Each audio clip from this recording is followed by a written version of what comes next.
You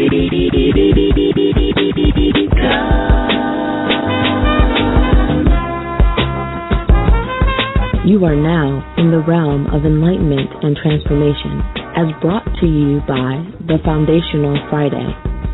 Our core aim is to present an experience, an opportunity for your soul to reascend to its place of origin by cultivating a healthier spiritual awareness and emotional maturity. This show serves as a free offering to the greater community and an addendum requirement for all ANU spiritual training students. For all those listening, if you'd like to move closer to the calculation and fundamental understanding of the ANU order, be sure to pick up the book, Grasping the Root of Divine Power.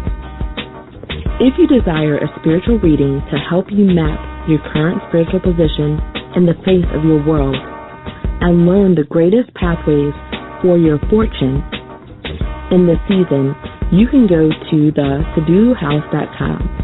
That is SADULUHOUSE.com.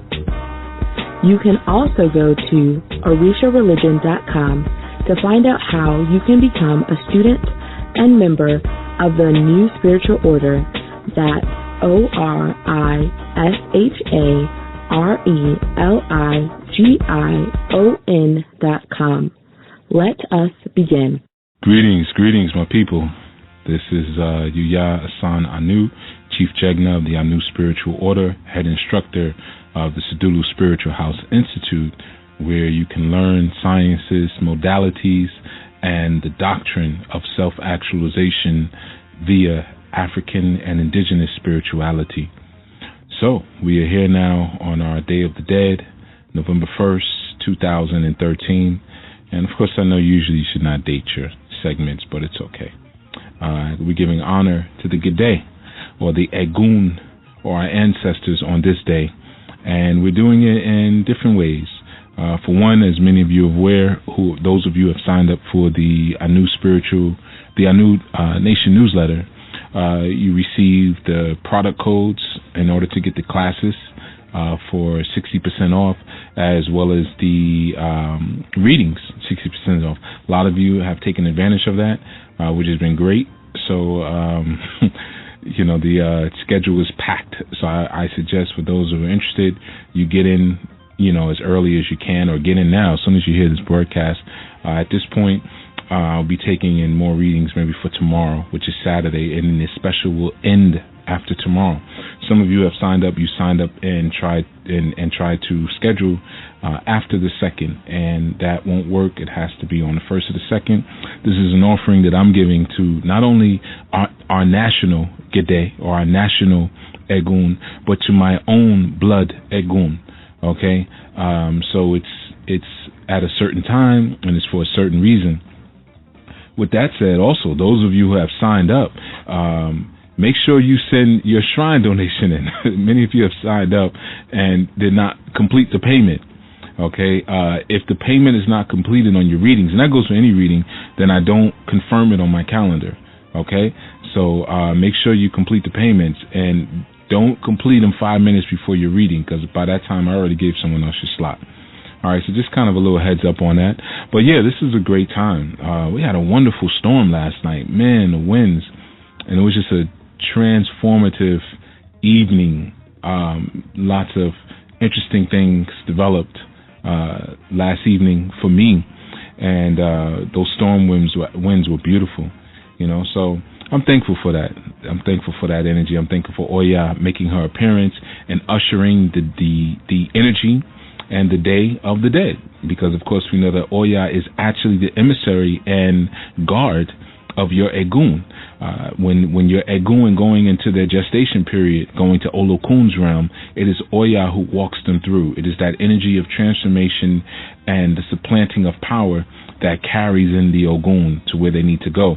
And of course it would be the supplanting of power, because there's a certain power force that's released when someone transitions. So it's not just that they take power with them, they do, but they also release some right in the space where they go. Very similar to an Ebo. So there's heat in that moment. Even if they go quietly, or quote-unquote peacefully, as we like to say. There is still a release of energy. And Oya is the one, when we talk about the supplanting of power, Oya is the one that redistributes that energy, or redistributes that force that's coming off of the Ojiji, or the electro body, or the auric body. Oya redistributes that to those who are in near proximity, but also to those in the bloodline.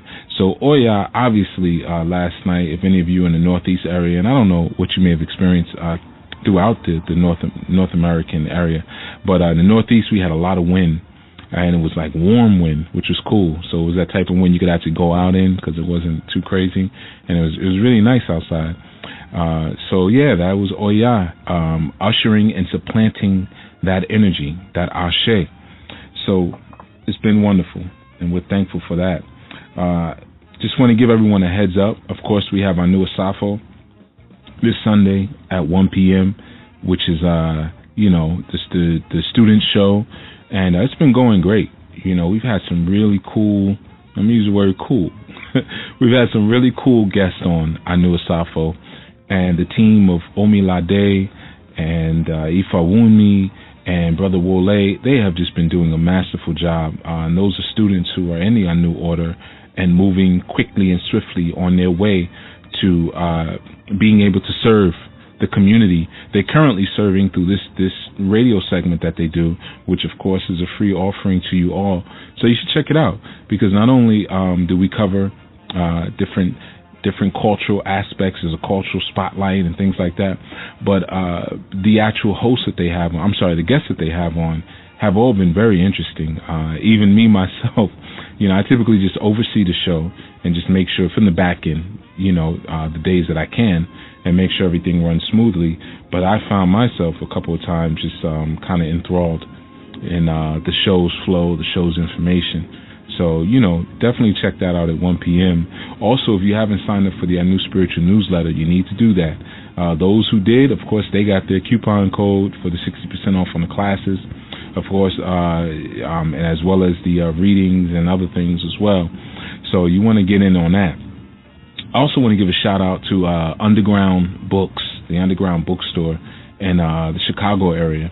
They are now carrying Grasping the Root of Divine Power. So for those of you who are in the Chicago area and you want to pick up a physical copy, if you don't want to go through the online move, you can go to the Underground Bookstore. Okay, they got a new order coming in pretty soon, so they should have a bunch on their shelves. All right, so I just want to give a shout out to them. And if there's any other stores that you guys may know that would be interested in carrying the book, definitely send the information to them, or let us know at questions@anunation.org. That's the word questions at ANUNATION.org.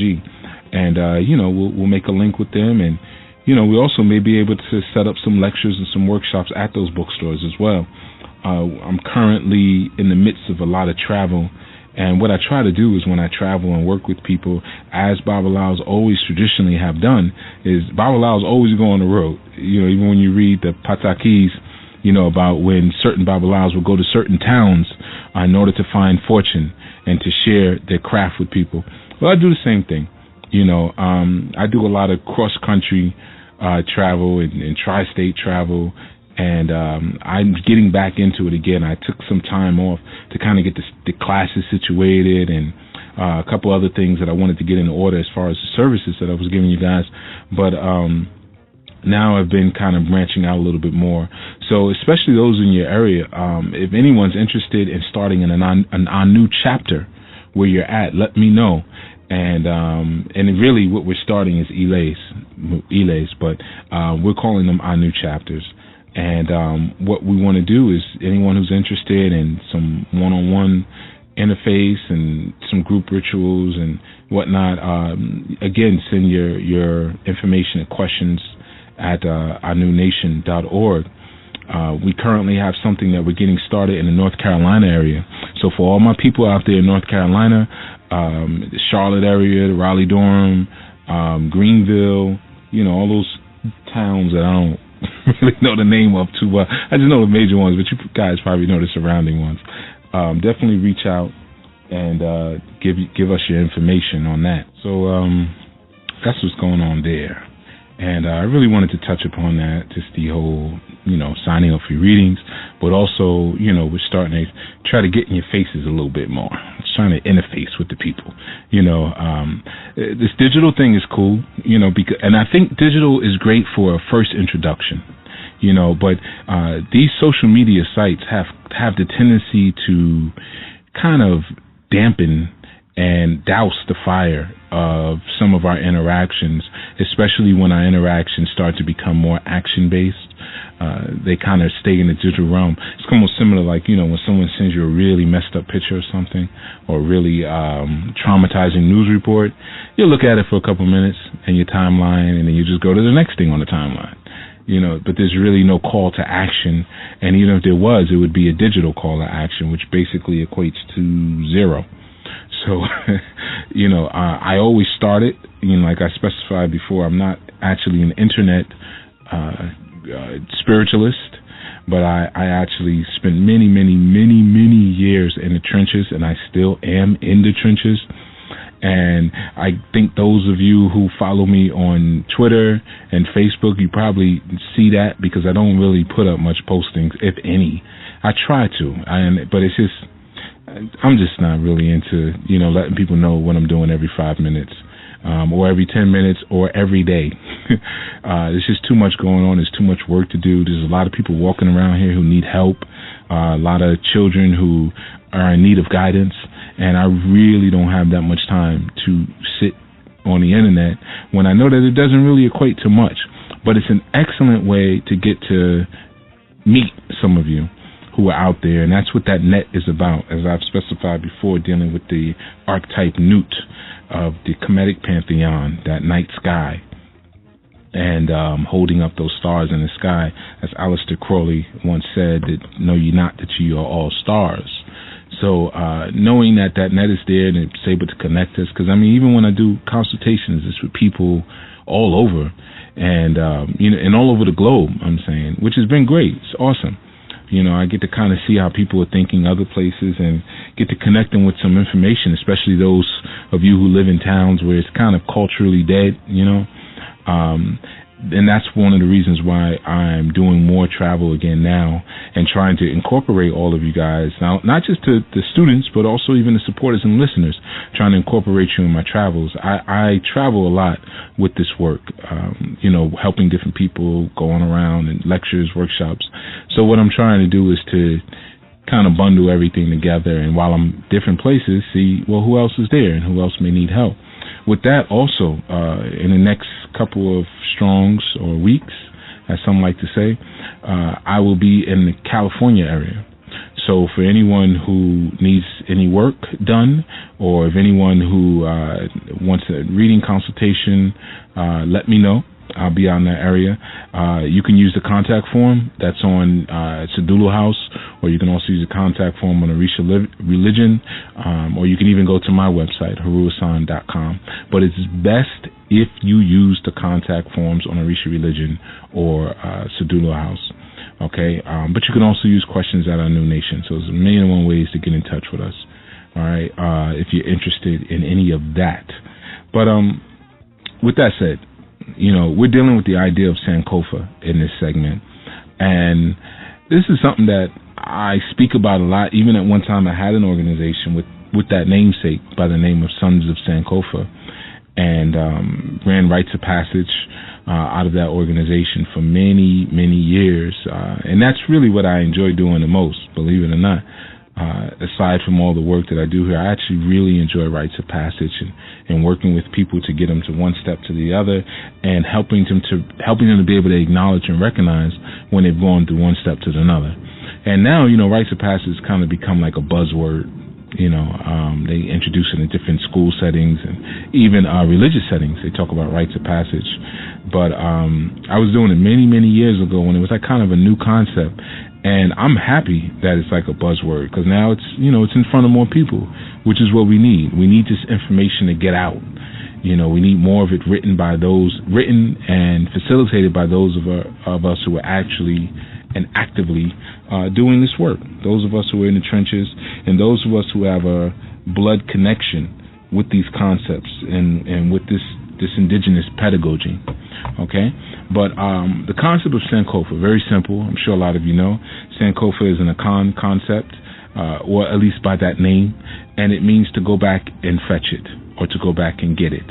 Okay, so many of us know, those who are familiar with the concept, it really deals with going back to retrieve the highest ideas of our legacy, and continuing to move forward with those ideas, and not necessarily just being a curator of every old idea. And I think that's very important for some of you guys to understand. It's one of the reasons why I wanted to tap on this show today.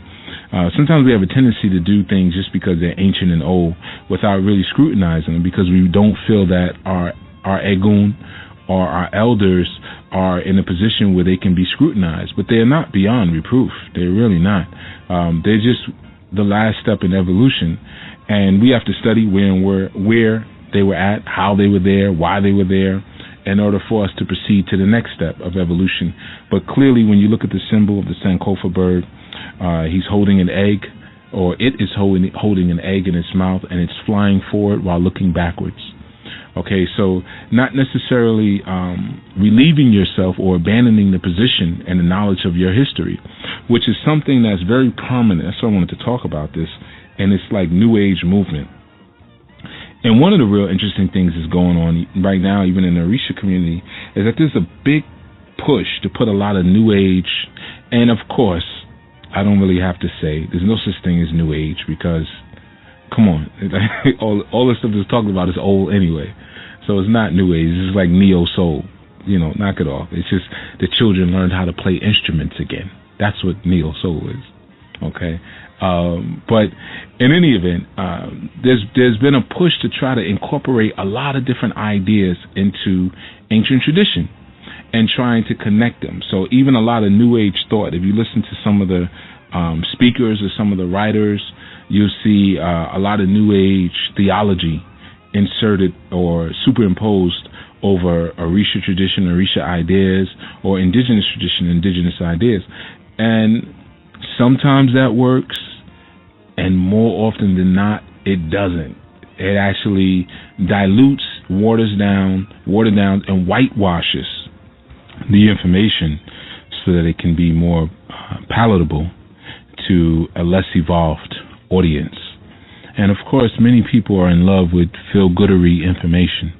You heard me talk about this a lot of times, okay, about just the whole love and light and bliss and forget it. And, you got like Eckhart Tolle. And I know I normally don't mention names to you guys, but I don't know, lately I've just been not so interested in hiding some of these people's identities, because it doesn't really help you that much. A lot of identities I'll still hide, though. But what happens is that, like you have Eckhart Tolle, all he talks about is the now, the moment of the now. When you know that you are in a place of full awareness of the empowerment of the now moment. There is no past, there is no future, there is only the now. Stuff like that. So what happens is now we completely ignore our transitions, we completely ignore our rites of passage, and we completely ignore the cyclical nature of our progressions through the world, right? So it's just like if you were to go to a medical doctor for some assistance, right? First thing he's going to ask you about is your family history. He's going to make you fill out a form, actually. You have to say, have you been on any pills? Are you psychotic? Are you suicidal? Are you this? Are you that? Are you a nasty person? Do you wash your hands after you go to the bathroom? Do you sit down on public stalls and do not put tissue down? Or do you squat like you know you should? So forth and so on. It's going to ask you how disgusting you are and how invested you are in their medicine, as well as what your family history is, because these experiences are what help to shape and to define the spiritual identity of what we are today. Not the soul, not even the soul's mission, but the spiritual identity comes forth out of your past experiences. This is how it's carved. Okay? So, similar to that energy of Osayin, where we talk about the alchemy, and Osha, meaning time, or, the progression of things. So, and we're going to do a second part to Osayin. I know I said I was going to do it that next day, but then when I thought about it, I said, I'm going to do it at the scheduled time, which is the fourth Sunday of every month. But, and the third Sundays of every month from now on. I'm sorry, the third Friday. So Osayin is the fourth Friday. Third Fridays of every month, I'm going to be doing question and answer, where, I'll be taking a lot of call-in calls, and not just that, but answering your emails, because I have a lot that I need to get to. But in any event, so what happens here is that when we neglect the energy of Babaluaye, the energy of consequence, when we neglect the energy of Set, Satan, Eshu, which reminds us of our physical awareness, we are now ignoring aspects of our spiritual property by saying, I'm just in the now moment. Certainly there is a now moment, and there is a part of you that lives there, but there's a part of you that is subject to the rules and transitions of Yang energy. Yang energy is time. Yin is space, where it's always a now moment. There is no progress there. That's why you came down here to experience to experience time and transition, so that you could perfect. If you are always in a now moment, there is no room for perfection, because you're only acknowledging what you are in that moment and not documenting the deeds and experiences that got you to that moment. And by documenting them, you can either recreate them or reshape them. This is what the Olodu are. The Odu are the documentations of cosmic energy and how they appeared on the planet at one time. And by us learning how to work with these various energies, we can recreate the situations and the moments and the energies of that time when they first appeared. So this is the energy actually of Sankofa. Sankofa, very similar when you listen to it, it's got that Shango vibration to it. Sankofa, right? So when you're dealing with, and remember, Shango is red and white, right? So Shango is going forward. It activated Ashe. He's moving forward, but he's also keeping still with the white coolness of Obatala. Okay, so it's two things happening at one time. Now, if you really want to understand an Odu that really addresses the Sankofian energy, you want to look at the holy Odu of Irosun Meji. Irosun Meji, which is light, light, dark, dark. Irosun Meji, as you see in that name, you have Osun or Oshun, right? Now, who is Oshun in our pantheon? Oshun is our drafter and our architect of visible reality, right? So Oshun is a forger. Right? It's like somebody who would forge your signature, or somebody who would forge your identity. This is what Oshun does. She takes the spiritual ID, especially of the ascended Awo. She protects the head of the ascended Awo, a spiritual worker, and she creates a replica on earth of it. Okay, that's why she's Iyalode, woman of outside, or mother of outside. Now we got another name for that, right? Mother Nature, or Mother Natir. All right, so Irosun Meji, the name, that actual Odu, what it means is Oshun sings. Okay, Oshun sings. Now, if you understand the energy of Oshun and even the meaning of it, of her name, the name of Oshun, very similar to Oshin, deals with blood. It deals with the menstrual cycle and the flowing of things. Now, I've said many times before that when we're dealing with the menses, that's when we start dealing with time and mathematics, right? Or mathematics. Because we know that it was the women of the village who were the ones who developed mathematical and time systems, because they're the only ones who really needed them. We didn't need math in the same way. We didn't have moon cycles that we had to pay attention to not only know when our body was going through certain changes or when we were going to have our menses, but also to know when it was time to feed your children. You look in many indigenous pictures, you don't see nappies and diapers, do you? So these sisters were so in tune that they were able to tell even when it was time for their children to have a bowel movement, or to urinate, or to eat, or when it was time for them to go to sleep. And part of that came from that connection of keeping that child on your back. You see that now with a lot of women, they do that. That's a Sankofian concept, going back and retrieving some of the things that worked for us and bringing it towards the future. So understanding and living in the now moment extracts and pulls us from that opportunity and from that reality. So we're dealing with the Odu of Irosun Meji. And Irosun Meji deals with the flowing of energy, but more importantly, the flowing of energy as it pulls from tradition. Flowing of energy as it pulls from tradition. And this, you are dealing with the Odu of Irosun Meji. In the I Ching, you have the hexagram of Sun, which deals with the same thing, but Sun represents wind. Okay, Sun is wind, whereas Irosun Meji, we're dealing with the flow of energy and power. Now, its inverse Odu is Owonrin Meji. Notice in Owonrin, Owo means hand in Yoruba, but it also means money, Owo. Okay, so whenever you're in a Nigerian botanica and you're hearing Owo, you're talking about your money. Okay, so Owo means money, but hand. And what does the hand do? The hand freezes and stops energy. So Owonrin being the inverse, it deals with the caging in of energy, the stopping of energy. Okay? But in any event, and that is the now moment, by the way. That is when you document the energy that's present, you cage it in, you stop it, you take a picture. Very similar to a flash of lightning. That's why in our I Ching, Owonrin associates itself with the hexagram of Chien, which is lightning. Okay? So we have wind and lightning in the Odu of Irosun. We have the hexagram Sun, which is wind, and in the Odu of Owonrin, we have the hexagram Chien, which is lightning.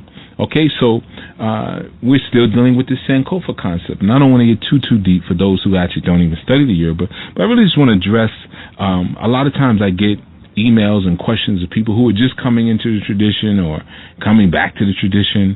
And when I say the tradition, I want you to know I'm not speaking about a Orisha tradition. I'm talking about they're coming back to their sane African mind.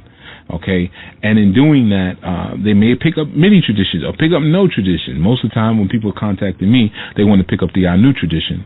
So in that is a Sankofian process. And one of the key things in that is not to necessarily negate everything that you currently have. As you always hear me say, you don't have to throw everything out. You don't.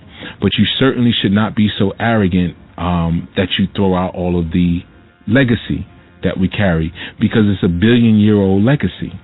And you find that with a lot of the new age preachers, new age teachers, new age gurus, all they'll talk about is this new energy that we've come into. Now, you've heard me say that at times, we're in a new place now, we're built differently, but we're only in a new place and built differently because of Irosun, Meji, the sacred Odu. Because Oshun sings, that's why we're in a new place. Well, what the heck does that mean? So Oshun sings and we're in a new place? Because when Oshun sings, she tells us of our tradition. I always say that Brother Wole Ifa, Brother Wole Mongo Ifa, who is one of the hosts of the Anu Asafo show, that he is the Anu Nation's Grio. And I truly mean it. I guarantee you, if he did a journey and researched in his lineage, he'd find some griots in there. They may not have called themselves griots. They may have called themselves blues musicians, or they may have called themselves jollies, or they may just call themselves poets. But I guarantee you they're in there, because he has a very clear and distinct way of seeing people's qualities and pronouncing them. And this is what worship is.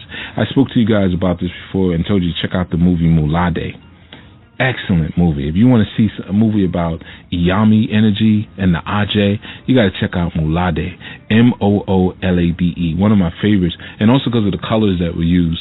But I didn't watch Mulade tonight, matter of fact, after I finished with all these Day of the Dead readings, because you guys got my calendar packed. But so when you're dealing with that Grio energy, what you're doing is you're acknowledging what is. And remember that the Grio, or the Jolly of the village, keeps the historical record of the village, knows when mentally, by the way, knows when all the births are, when all the deaths are, who came into power at such times, what families were over what. Okay, so Oshun singing, or the Odu of Irosun Meji, deals with singing about what, not only the energy, but how energy has flowed into this three-dimensional environment. This is how it's flowed. So a lot of times when he speaks, and he always ends his messages with Ashe-ANU. He's always giving a verbal libation, even if it's digital. Ashe-ANU. And that's one of the reasons why we're doing so well. because we have people like him, people like Ifawumi, other students. I'm not going to name all you guys, but constantly bigging up the program, constantly bigging up the school. They're appreciative of where they're at. So they're acting in that capacity also of Owonrin, where they're documenting their energy. One of the things that I saw them do now, because sometimes I monitor the group, I look, they said they want to start having discussions surrounding the shows that I do, which is something I kind of told everybody to do that when I first started the shows. So I guess the kinetic energy of that message just finally got to the group. But that was one of the main reasons that I started the online group, was so that you guys could discuss the shows and discuss your perspectives amongst yourself. But it's all good. At least it's happening. But that is acting in the capacity of Owonrin. Okay, Owonrin deals with breaking away, taking that picture of the energy and breaking away to do something else. Whereas Irosun deals with letting the energy flow, but flowing back to its source. Because when you're dealing with the idea of Oshun, you're dealing with the idea of source energy. That's why the name connects itself to the menses, to the menstrual cycle, because that is the source where life is coming from. Okay, but even that blood of the menses, and I've told you guys, check out the book Dragon Time before. Start breaking down that menses energy. I don't talk about menses much, as I've told you, because I don't think men should. I could, but sometimes you distort things when you speak out of place. So I'll kind of just refer people places, women, I should say. I'll refer women places. And that's one of the reasons I'm looking for a co-host for Foundational Fridays. I would prefer it to be a woman in all actuality, because that balance is necessary. But obviously not just a new agey woman, but an open-minded and well-educated, spiritually educated woman. Okay? But that Sankofian concept of going back and fetch it in order to move forward. So we go back and we fetch the glorious aspects of our past to move forward into a more glorious future. So how does this relate itself to our Orisha work, our Khan work, our Egun work, ancestral work, things like that, especially its significance today, on the day of the day? Well, when you get consecrated, or when you get initiated, or you become what we call an Abarisha, one who acknowledges the power of Orisha, and we'll call that, they call it worship. But you gotta understand, worship is not submission. Worship is acknowledging its attributes. So just if you were to meet me and you say, okay, he's this tall, and, this wide, this deep, whatever, that's actually a form of worship. And through that form of worship, you're able to invoke my character. So when you worship the Orisha, when you're able to count out, when you say Eshu, the one who's at the crossroads, the one who is androgynous, Eshu, the man of great power, Eshu, the owner of the road, Eshu, the owner of all obstacles, Eshu, the one who holds Ashe within a calabash, Eshu, the one who governs our nervous system, Eshu, the one who is called the independent phenomenon, Eshu, the one who causes me to lose my memory when I am in the sacred grove, so when I come back into I have not remembered what my purpose is. You see, all these things, they invoke the energy of Eshu, because I've worshipped Eshu, because I've acknowledged his characteristics. So how do we really bring our Egun to the forefront, our ancestors to the forefront? Well, it's the Sankofian concept of acknowledging who and what they were and their characteristics, which makes them alive. This is how you give them energy. You have to acknowledge, you have to go back and look at everything they did. You got to study it, down to the liquor they drank, the food they ate, the clothes they wore, the dances they did. And when you acknowledge it and scrutinize it, even if it's something you're not into, you might say, Uncle Ray, the one who ate smothered pork chops every morning for breakfast and died of obesity. But in doing that, you actually are now invoking the real and right energy of that Egun, because that is the aspect of Sankofa. That is the science of Sankofa. We're going back. Irosun, we're flowing back through the menses, through the blood, the rivers of life. We're flowing back in order to take our picture, Owonrin. And Owonrin deals with lightning springing forth. Boom! And when we spring forth with that new information is when we evolve and perfect ourselves. So everyone should have an image of a Sankofa, if not at least on their wall, at least on their computer.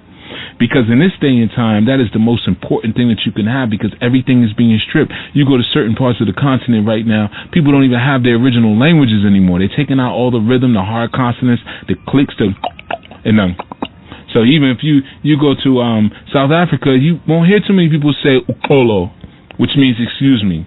You know, you won't hear too much like that. Or Gilclolisa. You know, these different names, meaning, I'm sorry. Because they're removing the rhythm and the sound that comes from the certain types of mouths of the people who created the language. So when you take that Sankofa journey, you first now look at, hey, what was the Igbo's mouth shaped like? It's very similar to when you look at the Asian ethnic group. There's certain words that they have trouble pronouncing because of the length of their tongue, and we know it's the R's and the L's, right? So in the same instance, so when you understand them and you go through their Sankofa journey, you understand why their language came forth a certain way, and maybe even their understanding of life. When you live in a windy place all the time and you look at their eyes and it looks like that squint, is it could be because they were always in a windy place and they evolved themselves in that way? Possibly. I don't actually believe that, but I'm just giving you an example. So it's the same thing when we're dealing with our traditions. One of the reasons that we study the cultural paradigms and the cultural silics that birthed those actual traditions, Irosun, digging into tradition. And I'm going to keep saying this for those of you who are casting Odu. So now when when Irosun comes up, it deals with going back. It deals with that Sankofa. And Oworin deals with going forward, but taking a picture of what was behind you. Okay? But, and again, you have Irosun. Its Odu formation is light, light, dark, dark. So when you look at that, you have light going down into the darkness, into the canal, right? And Oworin is dark, dark, like light. You have light pushing up out of the canal, out of the darkness of the canal. But again, that Sankofian journey that many of us are on, where we're trying to reconnect ourselves with the traditions of our Egun, not just because it's cool, but because we feel a certain empowerment with it. And many of us who are on this path, we feel a certain pull. If you go to the Risha Religion website, there's an article up there called Oya Reception that was written by one of our beautiful family members when she went through her Oya consecration. And one of the things she cites in it is that this connected her. She felt connected and obliged to repeat and take on this energy of her Egun, of her ancestors, which gives you a proper footing in the world. Your traditions give you a proper footing and a proper and respectable identifier. And not that I say you should force yourself into identity groups. So when I'm dealing with African or indigenous tradition, I'm more so dealing with thought, more so than I'm dealing with clothing and food, although that's important to also look at. But what was the African philosophy? What was the African way of thinking? And how does this relate to how I am supposed to employ an Orisha such as Shango, who is known for his intelligence? Well, if Shango is known for his intelligence and he was created at a certain time for a certain group of people, then that group of people who may have epitomized or typified the Shango energy, it is that intelligence that I need to study. Okay? So that's one of the important things that I want you guys to kind of understand when we're dealing with Sankofa. We're dealing with understanding the cultural environment and paradigm that birthed the greatest ideas that we've ever come across. And Sankofa is an important concept. And of course, check out the movie Sankofa by Haile Gerima. Very, very good movie. I'm sure a lot of you have seen it. And again, the sister who played Shola, and she's actually an Oya, an Omo Oya. Very cool sister too. Her son, who was Ogun, just transitioned recently. So give her some energy. But that sister is, the people who came forward, Muta Baruka, a man from Yard. He played Shango. It's a cool movie. If you haven't checked out Sankofa, please go check it out. I think everyone probably has at this point. Just like it's certain standards. I think Sankofa, Daughters of the Dust, Shaka Zulu, and I think even the Hidden Colors series is probably becoming one of the new standards by Tariq Nasheed.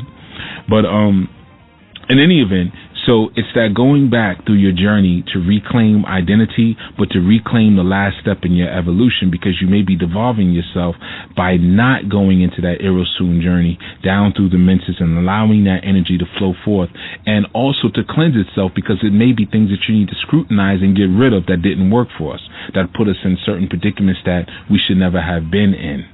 Okay? And it's that repeating of history that we keep experiencing here. Like, you have people running around thinking Obama's first melanated president, things like that, because they just haven't studied, and understood that there was another, and there were governors, so understanding where you came from will help you to know where you're going. I know that sounds very cliche, but it also deals with where you are spiritually. That's why it's important to get an ETA. I do those life path readings, the ETA readings, and that helps people to see, okay, well, what were my challenges in my past life? What were the tool sets that I came into this life with based on my accomplishments in my past life? So I kind of know where I should start. Maybe I don't need to start back at basics and boot camp. Maybe I need to start over here. There's certain things I've already figured out. So if they're plaguing me in my life now, it's only a shadow imprint of something that I've already defeated. Like if I have people using me, constantly plaguing me, and I find out in my ETA that was something that I defeated in my past life, then that means my soul is keeping that imprint. The feminine aspect of my energy is keeping the imprint of my past life, and I need to work with that energy. I need to work with that feminine energy. Okay? And there's different ways to do that, of course. So yeah, as far as that Sankofa energy, you need to understand how that bird goes back, looks back, but moves forward. It is certainly moving forward. It's not just trying to learn African tradition. It's not just trying to wear African clothes and play African music for the sake of being African, because the truth is, Africa is just a concept. That's not what we call where we're from. And there's many different nations within or on the African continent. So we have to be very careful even when we say things like, well, back home, when I hear statements like that, I almost have to laugh. Well, back in Africa, the way we did, what part? There was so many different things done, which makes it such an amazing place. And that's why I'm really also not a fan of learning too many other languages unless they're power languages outside of ones that are in alignment with your cultural and ethnic asilic. When you got over, I think it's 2,000 to 3,000 languages on a continent, why the heck would you go learn anything else, especially when all the other world languages were birthed from that language, Sankofa? Go back and find those things out. And by learning the source, Irosun Meji, Osun, Iyalode, Mother Nature, Netir, when you find and figure out the source energies of the things that exist today, it helps you to decipher and decode the things that exist today. And you can see the transitions of things. That's that Osayin energy. That's that Babaluaye. You get to understand the process of time a lot more because you understand the source of where time emerged. Time is a masculine energy. Space is a feminine energy. Time emerges from space, but then wraps itself within space and forms a perfect union, okay, of constant evolution. And you have to find that middle point, but you have to go to each place first. All right? So with that is our show. Make sure you tune in to our new Asafo this Sunday. And also, there's still a little bit more time to sign up for your classes. Sign up for classes. 60% off. So it's a humongous discount. And giving honor to our Egun on the Day of the Dead.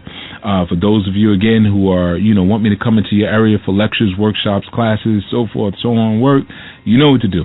You can reach out at questions@anunation.org. All right? But until next strong, I am Chief Jegna, Yuya Assaan-ANU, saying Nakapenda to all my family. Nakapenda is Kiswahili for I love you. Okay?